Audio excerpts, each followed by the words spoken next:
You know what's absolutely fascinating about watching people try to build wealth? They think it requires some massive, life altering transformation where they suddenly become this completely different person overnight. Like they need to move to a tiny apartment, eat nothing but rice and beans, and work 18-hour days just to scrape together their first $100,000.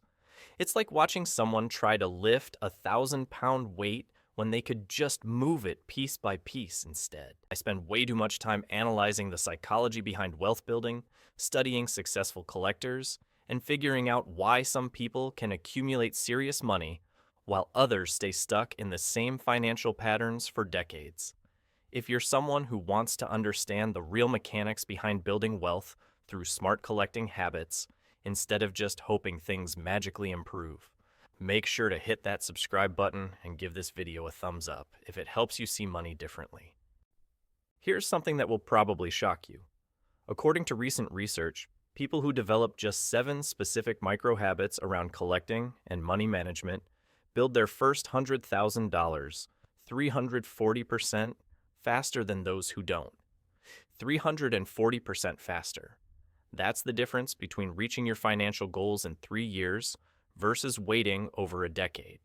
Yet most people completely ignore these habits because they seem too simple, too boring, or not dramatic enough to make a real difference. They want the flashy investment strategies and the get-rich-quick schemes when the real magic happens in the tiny daily decisions that compound over time.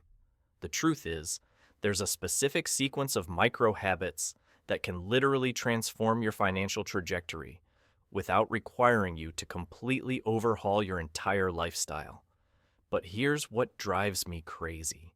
Most people skip right past these foundational habits because they're not exciting enough. They'd rather learn about cryptocurrency trading or stock picking when they haven't even mastered the basic collection principles that actually create lasting wealth.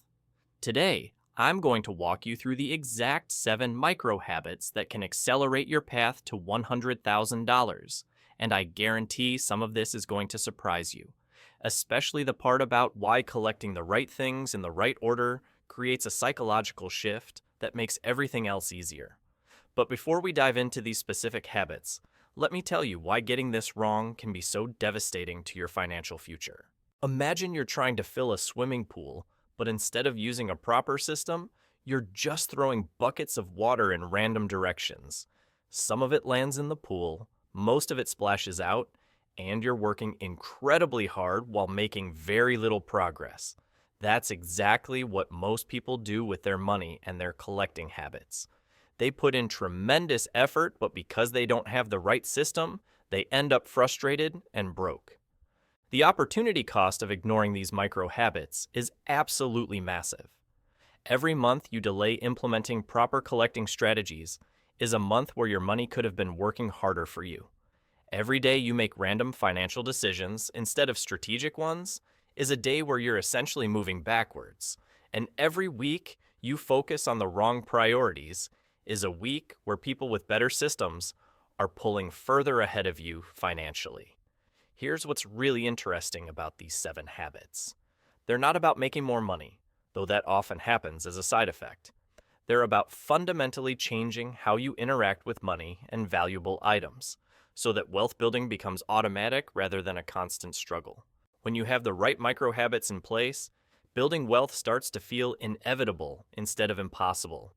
The first habit that separates wealth builders from everyone else is what I call the daily value assessment. Most people look at their possessions and see stuff. Successful collectors look at their possessions and see potential. This isn't about becoming obsessed with money or turning into some materialistic person who only cares about dollar signs. It's about developing an eye for recognizing value where others don't see it. Here's how this works in practice. Every single day, successful wealth builders spend exactly 5 minutes evaluating something they already own. Not buying new things, not researching expensive items they can't afford, just looking at what's already in their possession with fresh eyes. Maybe it's that box of old books in the garage, or the vintage jacket hanging in the back of the closet, or the collection of tools inherited from a family member. The key is training your brain to see opportunity instead of just seeing clutter. This daily practice rewires your neural pathways around value recognition. After just 30 days of doing this consistently, you'll start noticing valuable items that other people walk right past. You'll spot underpriced treasures at garage sales, recognize quality pieces that others dismiss as junk, and develop an intuitive sense for what's actually worth keeping versus what's just taking up space. It's like developing a superpower that lets you extract value from situations where others see nothing. The second micro habit is something I call strategic documentation, and this is where most people completely mess up their collecting journey. They find valuable items, they buy interesting pieces, they stumble across great deals, but then they have absolutely no system for tracking what they have or what it's worth. It's like trying to manage a business without keeping any records. You might be doing well, but you have no idea how well because you're flying completely blind. Here's the habit that changes everything. Every time you acquire something new, whether you bought it, found it, or received it as a gift, you immediately document 3 pieces of information: what it is, what you paid for it, or its estimated value, and why you think it might be worth keeping. This takes literally 60 seconds per item, but the compound effect over time is absolutely incredible. Most successful collectors I know can tell you exactly what they have, what they paid for it, and what it's currently worth at any given moment. This isn't because they have photographic memories or special software, though some do use apps to help track things. It's because they've built the habit of conscious documentation from day one. When you know exactly what you own and what it's worth, you make dramatically better decisions about what to keep, what to sell, and what to add to your collection. The third habit is what transforms casual collectors into serious wealth builders, and it's something most people never even consider. I call it the monthly purge protocol, and it's based on a simple principle that goes against everything our consumer culture teaches us. More stuff does not equal more wealth. In fact, the opposite is usually true. The people who build serious money through collecting understand that curation is more valuable than accumulation. Here's how the monthly purge protocol works. Once every 30 days, you go through your documented items and identify at least 3 things that no longer serve your wealth-building goals. Maybe their value has peaked, maybe you've learned they're not as rare as you thought, or maybe you simply need the cash for a better opportunity. The key is that you're actively managing your collection like a portfolio, rather than just letting things pile up indefinitely. This habit does something magical for your psychology. Instead of feeling overwhelmed by all the stuff you own, you start feeling empowered by your ability to make strategic decisions. Instead of being attached to every single item because of sentimental value or fear of regret, you develop the emotional discipline that separates successful investors from hoarders.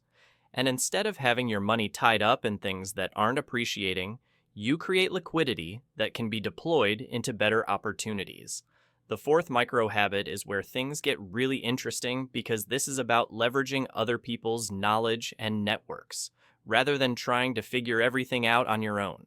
I call this the expert network expansion habit, and it's something that can literally transform your collecting results overnight.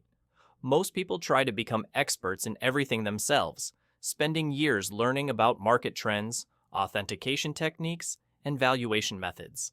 Meanwhile, successful collectors understand that your network is your net worth, especially in the collecting world. Here's the specific habit that changes everything. Every single week, you reach out to one person who knows more than you do about something you're interested in collecting. This isn't about bothering experts or trying to get free advice. It's about building genuine relationships with people who share your interests and can help you avoid expensive mistakes. Maybe you send a thoughtful message to someone on a collecting forum, attend a local collector meetup, or simply strike up a conversation with the owner of an antique shop you frequent. The key is consistency and authenticity. You're not trying to extract information from these people. You're trying to build mutually beneficial relationships where knowledge flows both ways. After doing this for just 6 months, you'll have built a network of 20 to 30 people who can help you identify opportunities, avoid fakes, understand market trends, and even connect you with buyers when it's time to sell. This network becomes like having a team of advisors who can compress your learning curve from years down to months. The fifth habit is something most collectors completely overlook because they're so focused on acquiring new items that they forget about optimizing what they already have.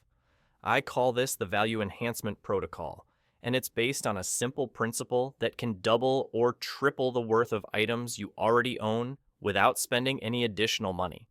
Every 2 weeks, you select one item from your collection and spend 30 minutes researching how to increase its value.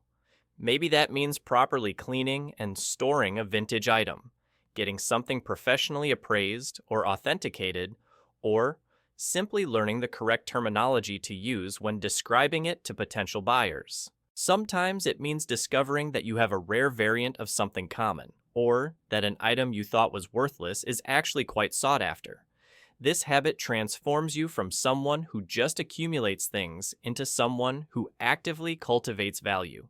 Instead of your collection being a static pile of stuff, it becomes a dynamic portfolio where you're constantly identifying opportunities to enhance what you already own. The psychological impact of this is enormous because you start seeing your existing possessions as investments rather than expenses. The sixth micro habit addresses the biggest mistake I see collectors making, and it's something that can literally cost you tens of thousands of dollars over your collecting journey. Most people fall in love with categories or brands or specific types of items, and then collect everything within that category, regardless of whether it makes financial sense. They become completionists instead of strategists. I call this the strategic focus filter, and here's how it works. Once a month, you evaluate your collecting activities against 3 simple criteria. Is this category trending upward in value? Do I have genuine expertise or passion in this area? And can I realistically become a significant player in this market with my current resources? If an item or category doesn't hit all 3 criteria, you either develop a plan to meet them or you redirect your energy somewhere else. This might mean selling off collections that no longer align with your goals, diving deeper into areas where you're already seeing success, or simply saying no to attractive opportunities that don't fit your strategic focus. This habit prevents you from becoming a dabbler who owns a little bit of everything, but never builds serious expertise or value in any particular area. Instead, you become someone who dominates specific niches where you can develop real competitive advantages. The seventh and final habit is what separates people who build wealth through collecting from those who just have expensive hobbies. I call it the liquidity ladder system, and it's based on understanding that not all valuable items are equally useful for building wealth. Here's how this works. Every quarter, you categorize your collection into 3 buckets. Items you can sell quickly for cash within 30 days, items that might take 3 to 6 months to sell at full value, and long-term holdings that you're keeping for years or decades. The key is maintaining balance across all 3 categories, so you always have options. Most collectors make the mistake of putting everything into that third bucket, the long-term holdings, which means their wealth is completely illiquid. When opportunities arise or emergencies happen, they can't access their money without taking huge losses. Successful wealth builders always maintain items in that first bucket, things they can convert to cash quickly without major discounts. This system gives you incredible flexibility and confidence because you know you can always access your wealth when you need it. It also helps you make better buying decisions because you're thinking about liquidity from the moment you acquire something, not just when you need to sell it years later. What makes these 7 habits so powerful isn't just that they work individually, but that they compound and reinforce each other over time. When you're documenting everything you acquire, you naturally become better at the daily value assessment. When you're building expert networks, you get better information for your monthly purging decisions. When you're strategically focused, your value enhancement efforts become more targeted and effective. After implementing all 7 habits consistently for just 1 year, you'll find that your relationship with money and collecting has completely transformed. Instead of randomly buying things you think might be valuable, you'll be making strategic decisions based on real knowledge and clear criteria. Instead of feeling overwhelmed by all the stuff accumulating in your house, You'll see every item as a strategic asset in your wealth building portfolio.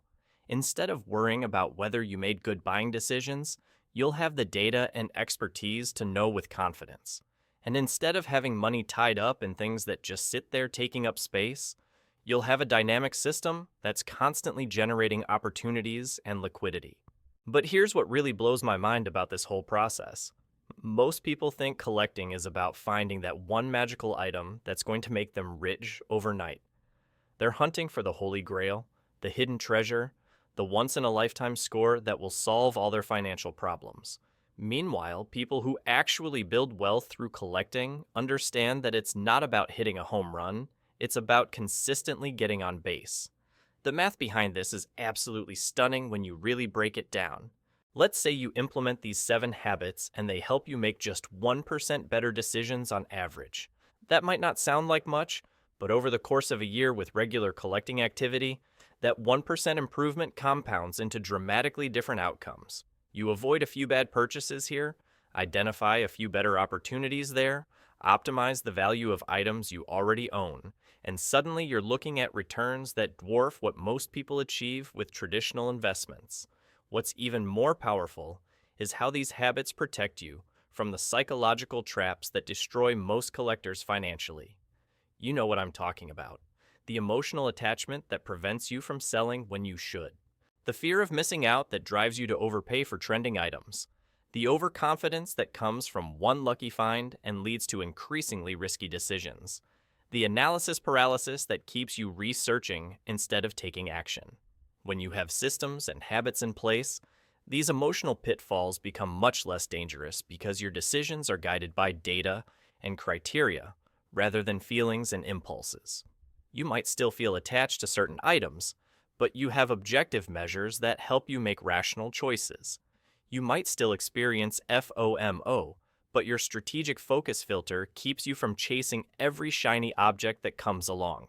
Here's something else that happens when you consistently apply these habits that most people never anticipate. You start attracting opportunities instead of having to hunt for them constantly.